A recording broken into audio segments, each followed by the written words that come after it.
So, what is this idea of triangulation? As it says there, strengthening your research.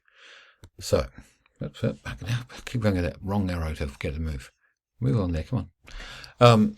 So, triangulation of data refers to the process of using multiple data sources.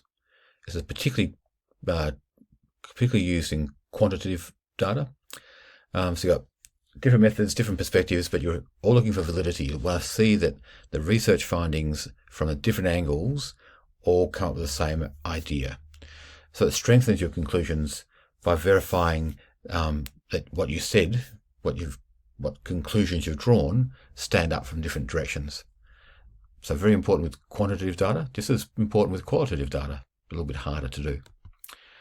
So there's a horrible out of focus picture I've pinched from the mind, the graph. So you've got participant observation, in-depth interviews, online survey results. So these are qualitative forms. So the three things are looking at the same, let's say people, year 10 students, but from three different angles. And if you get information from each of those three different angles that says the same thing, then you know you're on a bit of a winner. So you can have multiple data sources. Could be multiple methods, or it can be multiple perspectives. So data sources, documents, talking to individuals, surveying, collecting data, collecting ideas. Methods, the idea of how you collect your data. And then perspectives can be the views of multiple researchers looking at the same data. In your case, you're not going to look at that one. But another way of getting triangulation, more people looking at the data and talking about what they think the data tells them.